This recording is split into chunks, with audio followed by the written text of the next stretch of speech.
The highlands of Guatemala include fertile land, fragrant forests, magnificent mountains, and several spectacularly beautiful lakes. It is also the location of one of the most horrific cases of genocide in modern history.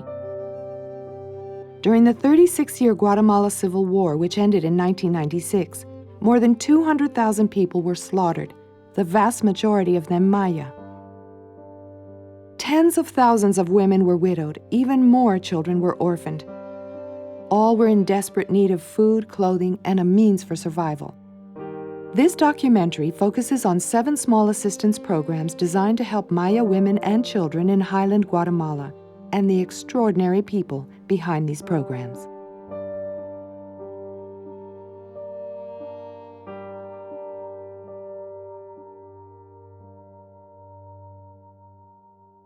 My father came to Guatemala during the Second World War. He's Italian and he was living in Italy. And he came to Guatemala and met my mother who lived here. And they got married and lived here for a few years where my brother and sister were born. And then my father really wanted to go back to Italy. So they left for Italy again after 5 or 6 years of living in Guatemala. And I was born in Italy in 1948. And then a few years later, when the Korean War was beginning, everybody told my parents, if you have anywhere to go that's not going to be dangerous, you should go because this is going to turn into a third world war. So they came back to Guatemala. And I was 3 years old when I came back. And then they never went back to Italy again, though that was in the plans. Brenda Rosenbaum grew up in Guatemala as the child of an Italian father and Guatemalan mother, both of Sephardic descent from the Middle East. She studied the Maya for her master's degree in anthropology in Guatemala and received a doctorate in anthropology from the State University of New York in Albany. Her doctorate fieldwork was among the Maya in Chiapas, Mexico, because it was too dangerous at the time to do research in Guatemala during the Civil War.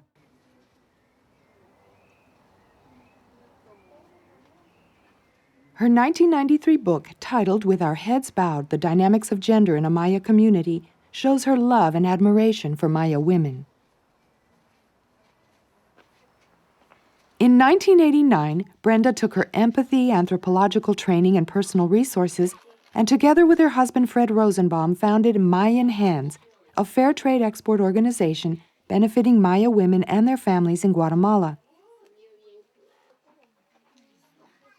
In 2003, she hired weaving expert Deborah Chandler to be the in-country manager.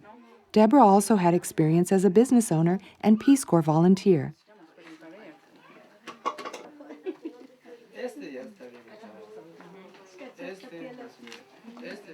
Deborah is assisted by 2 field supervisors who regularly visit each of the 12 groups dispersed throughout the highlands. She also has a small staff in the capital city to handle product design, accounting, shipping, and related paperwork.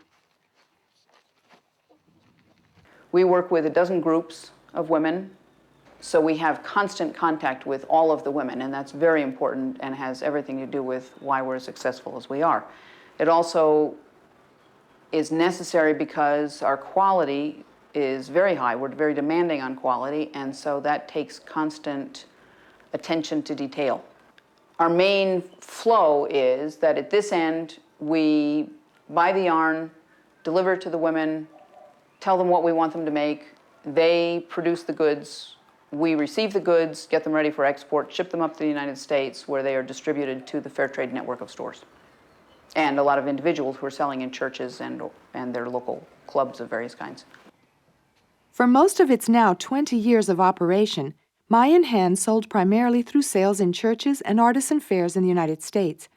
Recent worldwide economic conditions, however, have challenged the group to expand the marketplace in order to continue to provide work for women in their program. New efforts include online sales, consignment sales, home parties similar to Tupperware parties but with textiles, direct sales in countries other than the United States, including Guatemala, and Facebook. People refer to the fact that we need to save these textile traditions. That's not what it's all about for me. I think we need to save these people Not even necessarily these people, any people. I think that they deserve to eat, they deserve to have medical care, they deserve to have a life.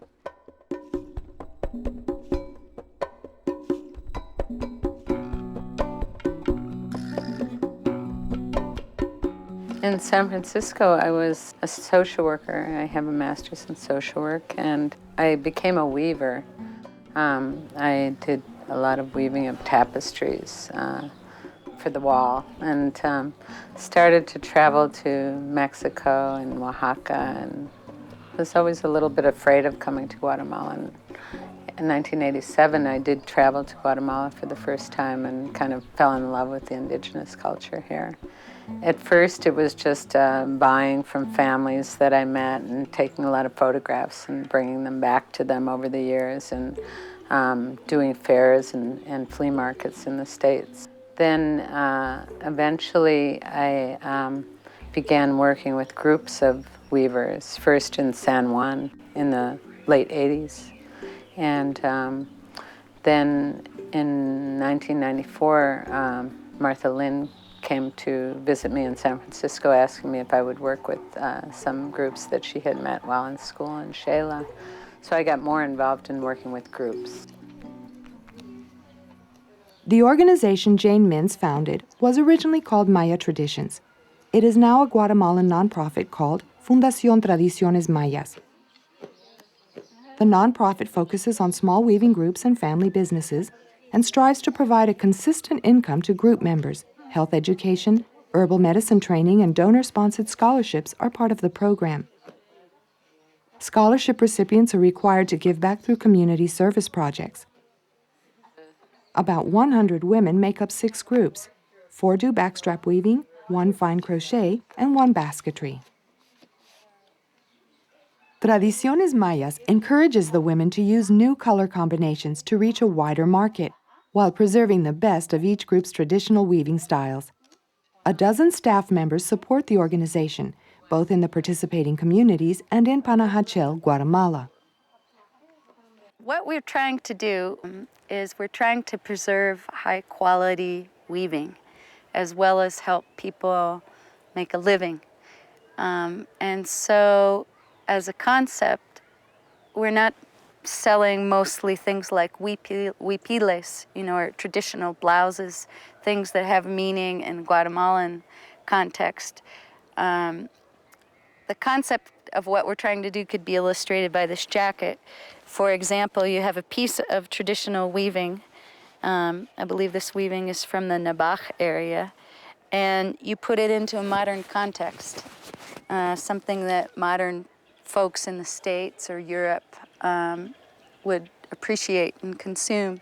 So, for example, we make mostly accessories and housewares because that's what sells for us, but you can kind of see the concept here.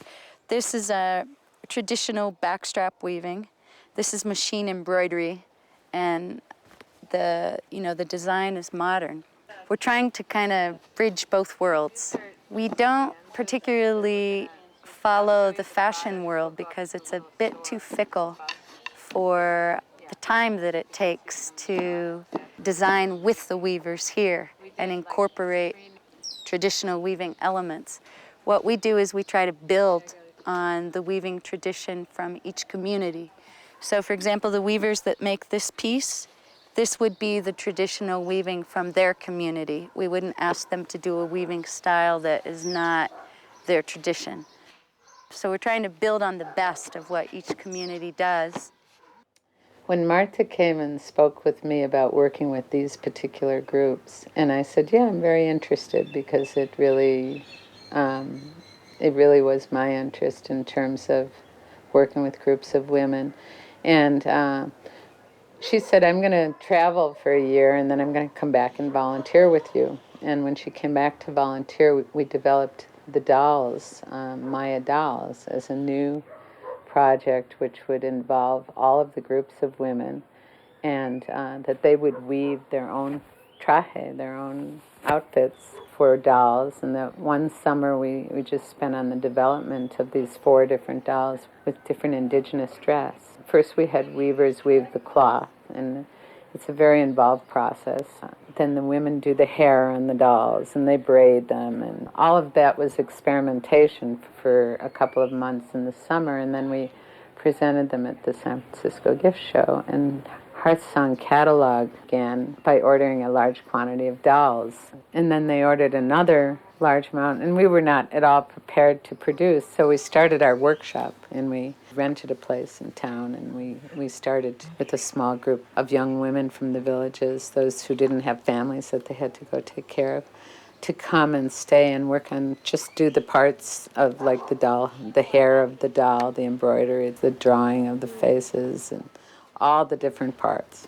You often go into the villages and you find young children with an old broken Barbie doll, you know. But this project has had many different parts. One was to instill pride in the work that the women do and to create dolls that were in their own image, that were brown-skinned dolls, that would make them feel proud of who they are. Wholesale orders in the United States are handled through Global Crafts in Florida and Global Exchange in Oregon. Both are fair trade businesses. The products carry the Maya Traditions trademark name.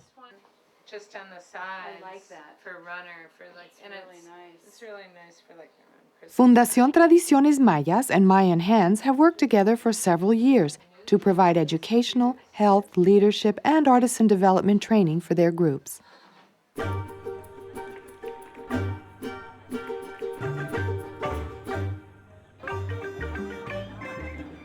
Vay Smithers first visited Antigua in 1973 to see her parents, who had rented a home in the colonial town. At the request of her father, she agreed to advise the Ministry of Agriculture on management of sheep in the highlands, having spent time growing up on a sheep ranch in the United States. On a trip with agricultural officials to areas that tourists rarely visited, she became completely hooked on the scenery, textiles, and people. She never intended to stay. She just never left, at least not for long. She had found a place at last where she could be challenged to the utmost, in spite of being legally blind.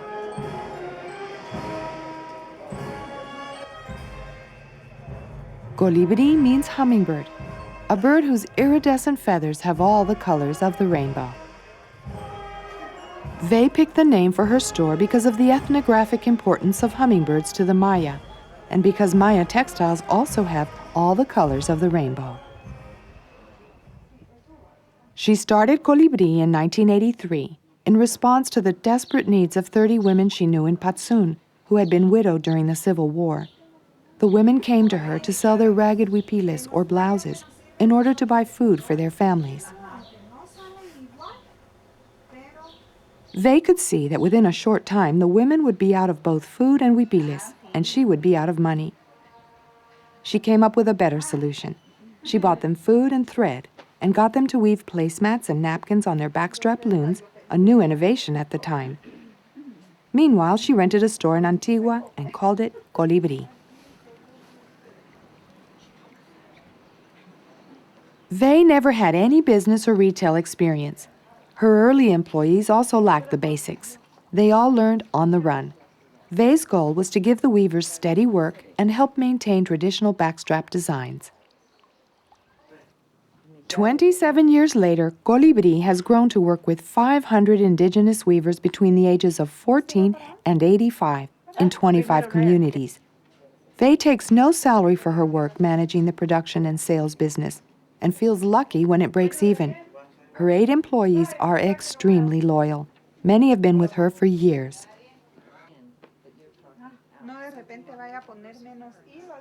Vay now has a website for Colibri. She is expanding into web-based sales in the United States and Canada in order to find more people who appreciate high-quality backstrap woven textiles and who are interested in preserving and supporting the Maya textile tradition. Nearly every workday, 2 members of a Maya group working with Colibri bring their weavings into Antigua. The couriers are selected on a rotating basis in order to spread the learning experience to all the members of the group.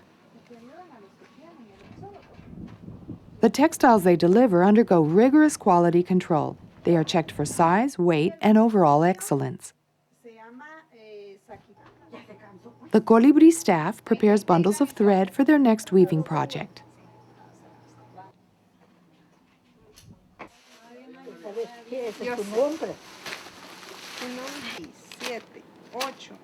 Pay is put into individual envelopes and split between the two women in charge of delivery.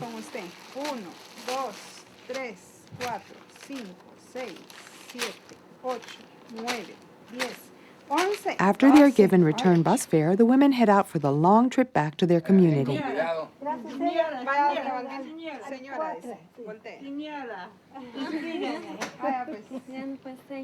In addition to backstrap loom products made by members of groups with whom she works, Vey also sells a few items made by other organizations working with indigenous weavers, including Cojolla, founded by her friend Candace Crummell.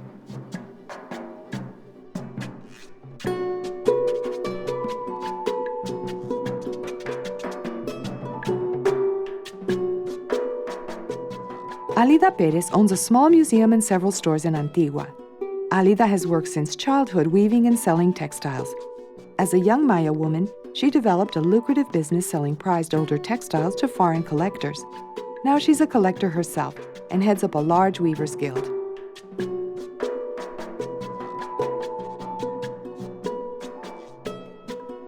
Alida travels widely within Guatemala, including to port cities to market textiles, to tourists on cruise ships. She also travels abroad to demonstrate weaving, sell textiles, and speak at universities and museums. Soy originaria de San Antonio, Aguascalientes. Vengo de una familia de tejedoras. I am originally from San Antonio, Aguascalientes. A quien represento I come from a family of weavers. y también es una The family I'm from has been privileged to be well known, even famous when it comes to Maya weaving, especially cachiquel weaving. Y aquí nos encontramos en el Museo Casa del Tejido Antiguo. We are here in Museo Casa del Tejido Antiguo in Antigua, Guatemala. En 1998, a petición de I founded this museum in 1998 at the urging of many women weavers who did not have a place in which to sell their weavings and who greatly needed basic funds for their families. Pues tuve la oportunidad, ¿verdad? I had the opportunity thanks to God. God gave me the opportunity to collect 40 complete outfits from different parts of Guatemala.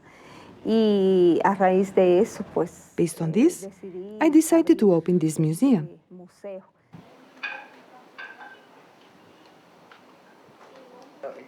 Ajá, y con ese mismo hilo, el diseño, ¿en qué forma se va el trabajo? ¿Cuánto te tardas en hacer uno? En 6 meses. Here in the museum, we try to educate people, explaining to them how much time it takes, what exactly is involved in weaving a textile. It's an art form. Really, many people don't understand. For example, we have a lot of tourism here in Guatemala today. The tourist comes and says, I want something inexpensive for $1 or $2, right? These people don't understand anything about weaving. A textile is a work of art, a work of 6 months. Esto, miren, son dibujos tan importantes y muy bonitos. El arco maya, el arco más fino que hay.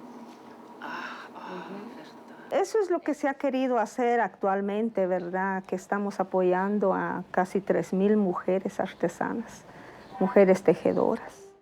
This is what I've been wanting to say, that we are supporting almost 3,000 women artisans, women weavers. The Artisan Guild began with the goal of educating the people who are weaving. It's important that they charge enough to cover their work, because if they don't, all this will be finished, and they will not be able to continue doing it. As we say, everything has modernized. Globalization has done us some harm. But we believe with education, these women will be different. For that reason, we have tried to give these 3,000 women who are with us in the guild technical training, that they can pass the training on to 3,000 more women. Todo esto, ellas multipliquen, ¿verdad? O dupliquen But this has demanded a lot from us because we do not have support from anyone. It's only us alone fighting for this. Alida is a fierce bargainer when it comes to the value of Maya weaving and an outspoken advocate of recognition by the Guatemalan government of Maya cultural achievements and benefits. She credits her evangelical faith in helping her deal with the pervasive discrimination against the Maya in government, business, and social circles.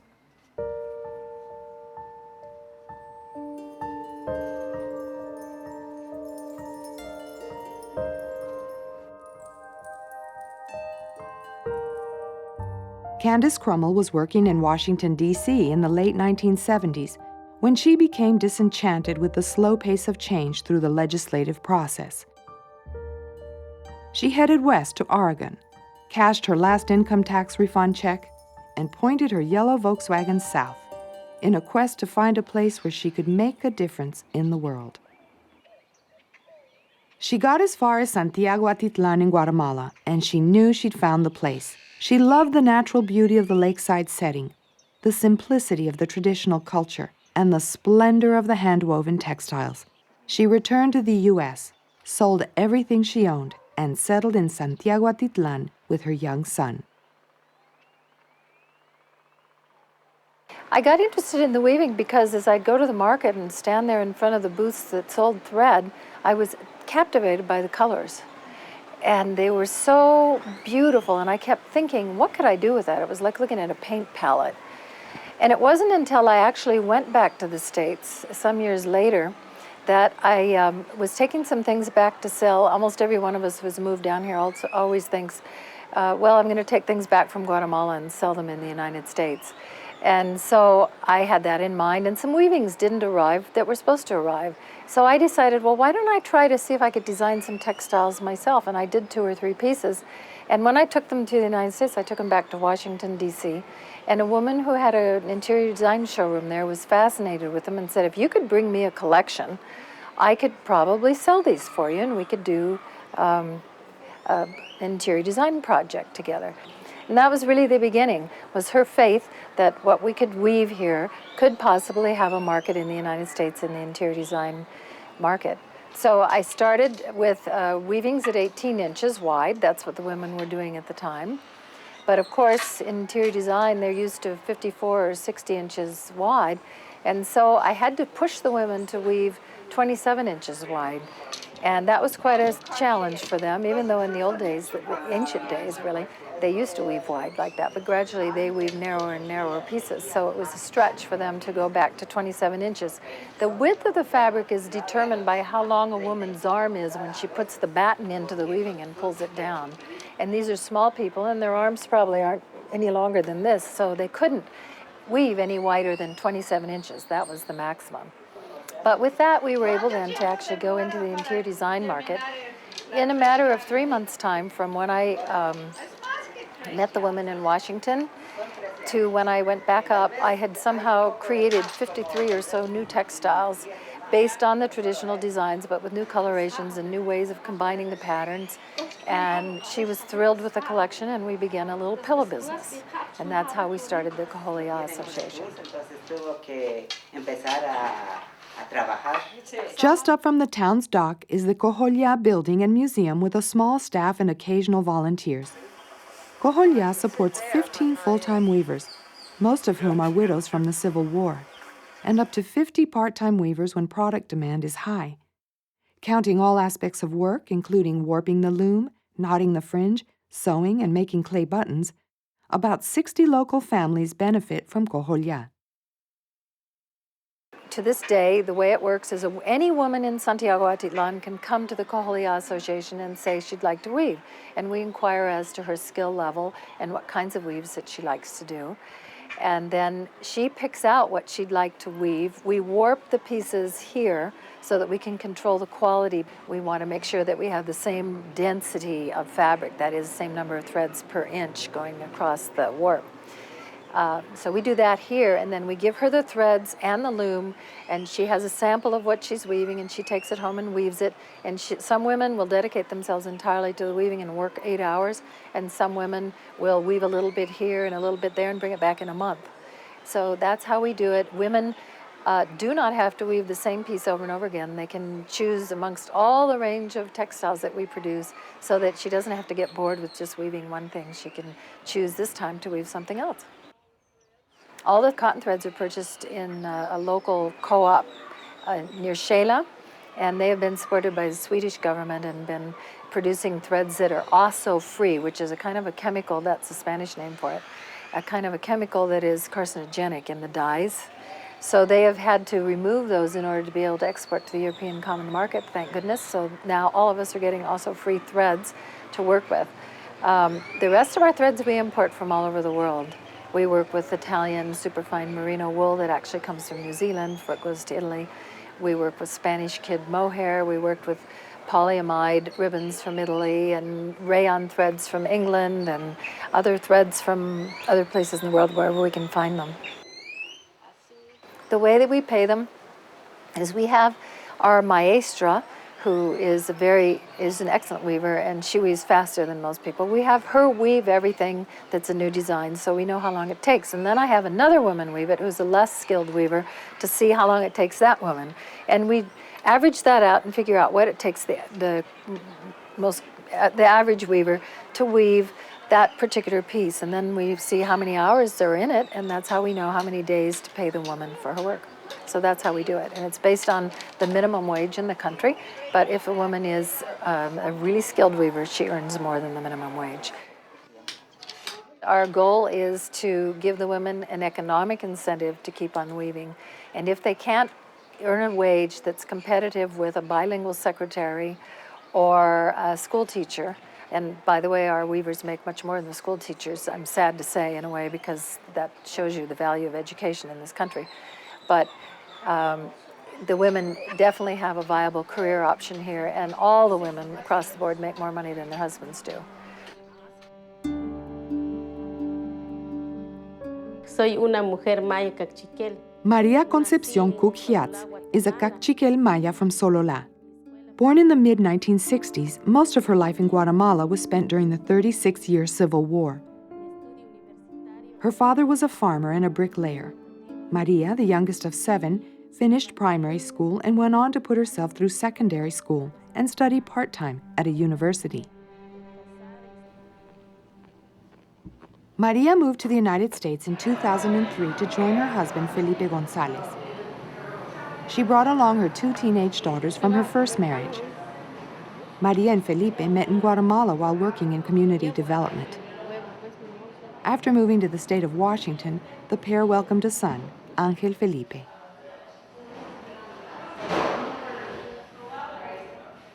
Maria learned to weave at a young age, like most Maya girls. In Washington, she continues to weave, demonstrates backstrap weaving, and occasionally gives talks on the Maya. But her main economic activity involves selling artisan products brought in from Guatemala for local fairs, markets, and business meetings. Estoy creando una empresa aquí en los Estados Unidos y tengo ya sitio en internet que se llama Maya Color. I am creating a business here in the United States, and I have a website called Maya Color. The goal of this site that I created is to begin to help my family to buy textiles that they weave to help them. We all know that women always need to have an income in order to support their families, be it to buy a pencil, a pound of dried beans, or an egg. This greatly helps the women. And one way that women can contribute to the family income is by selling their weavings. I am working with my sisters and their husbands and my more distant relatives. I buy from all of them.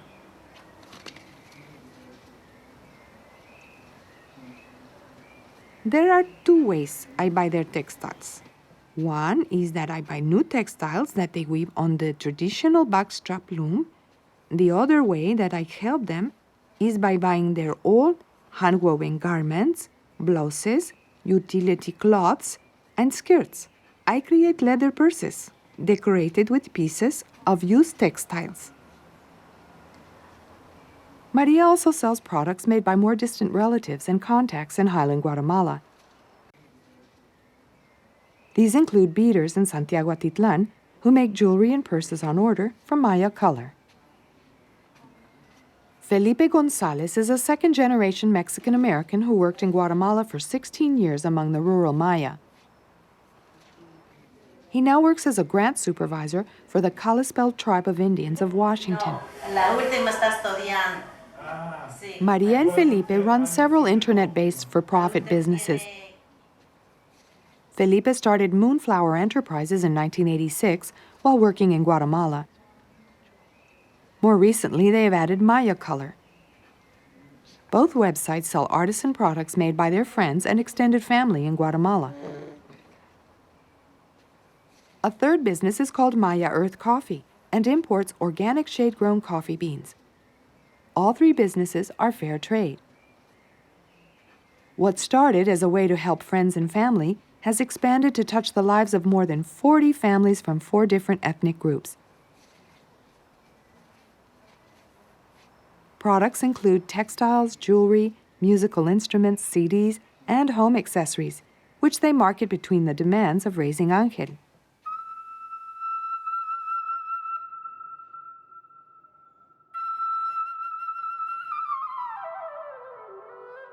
Codearteco, the artisans' cooperative of Cotzal, is located in the Western Highlands in the department of El Quiché. 3 towns form the points of the Ixil Triangle: San Juan Cotzal, San Gaspar Chajul, and Santa Maria Nevaj. Due to the rough mountainous terrain, the 70,000 residents of the Ixil Triangle have remained fairly isolated, with many continuing to speak only the Maya language Ixil. During the 36-year Civil War, guerrilla forces used the surrounding mountains as a base of operations. Villagers paid dearly with their blood for being caught between the guerrillas hiding in the area and the Guatemalan army practicing a scorched earth policy. More than 1,000 Maya were murdered in the Ixil Triangle alone, often in front of their own families. The memory of horrific scenes witnessed by the living and the stress of grinding poverty weigh heavily on many survivors. Codearteco projects are specifically designed to help Civil War widows and orphans. El grupo comenzó en 1986 con 5 mujeres que fueron afectadas por el conflicto armado. The group started in 1986 with 5 women survivors of the Civil War who wanted to sell their weavings in markets and festivals of Ixil Triangle towns in order to buy food to eat. Their initial success brought more to the group, expanding the membership to over 30 widows and orphans who sold hand-woven blouses, shawls, and belts to visitors of the area. The co-op prepares and distributes thread to weavers in the group. The weavers return in 2 weeks with the textiles, which are then assembled into marketable items. Estuve en el grupo en Pedro Marroquín joined the group in 1997, making textile cards, bracelets, and small artisan products, an assignment that continues today for boys. Girls are encouraged to continue the weaving tradition. Seeing his dedication and enthusiasm, the group sent Pedro to a training course to learn to design artisan products that would be more attractive to tourists than traditional clothing. He also learned to use colors more acceptable to visitors while still keeping the traditional woven symbols of the community. El programa de ecoturismo que tenemos, que nosotros hicimos con la junta directiva, que fue la idea mía. Pedro has led the group to offer an ecotourism program. For a small sum of money, visitors to the area can spend a day in the homes of co-op members to learn about typical activities. Young guides and full members of the group demonstrate the intricacies of San Juan Cotzal's backstrap weaving. The local style is full of colorful brocaded symbols.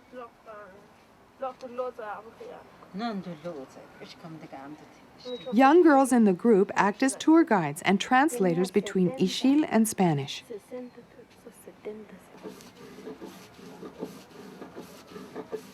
After learning how to grind corn and make tortillas, a typical lunch of beans and tortillas is offered.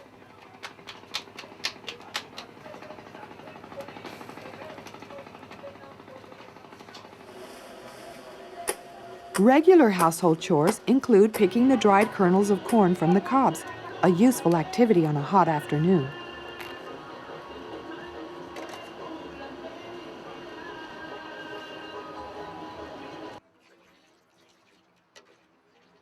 Candle making is still a required craft in the Highlands for those who do not have or who cannot afford electricity, and for religious ceremonies. 1980 mataron 64 hombres. Y se quitaron en casa, lo quitaron, pero en la casa lo quitaron dos mi hermanos. Y se quitaron dos mi hermanos, maralo con laza. Time is also set aside on the tour to hear the personal stories of widows and orphans in the group. These sessions are a lesson in living history for the tourists, as well as a healing exercise and Spanish language practice for the Civil War survivors. Arrangements can also be made through Codiarteco for a hike to the beautiful waterfalls of Santa Avelina.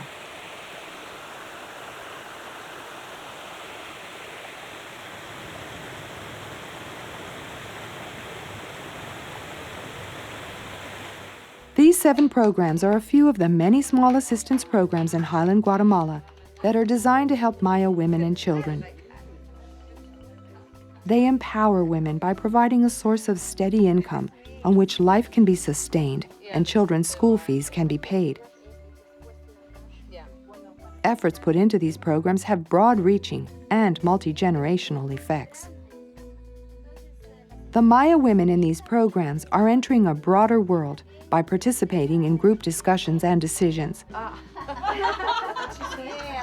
said, how many grandchildren do you have? And she said, sorry. They're learning about marketing to foreign tastes in color, design, and quality. Por ejemplo, se trabaja 6 meses. They are beginning to communicate in Spanish, as well as other languages. Triste. No. Part of their process called pushak, which means... And more than anything else, they are learning that their abilities and actions can play a vital role in their own and their children's future.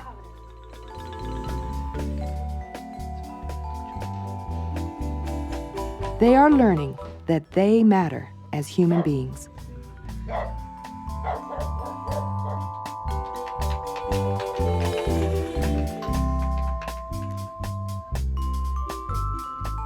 These programs are supported by extraordinary people, as varied as the colors of Maya textiles they help produce.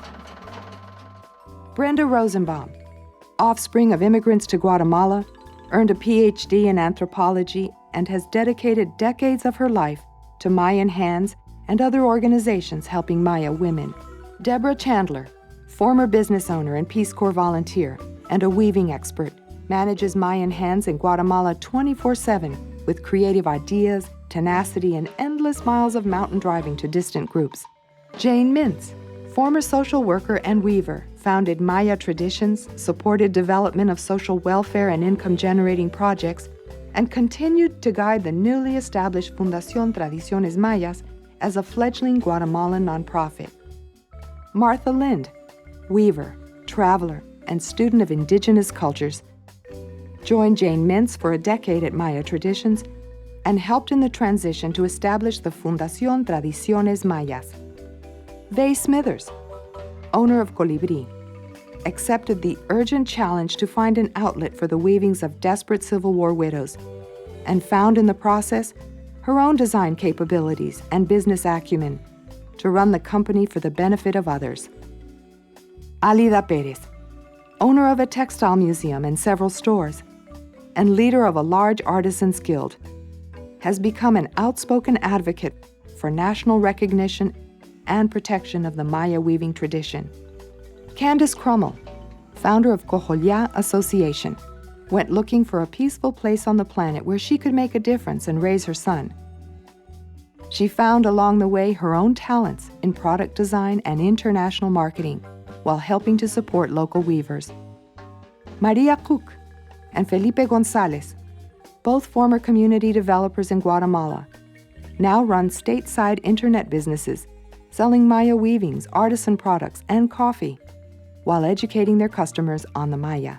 And Pedro Marroquin, the young man from San Juan Cotzal, whose ideas, designs, and determination have helped make Codiarteco in the Ixil Triangle a source of income for local widows and orphans of the 36-year Civil War.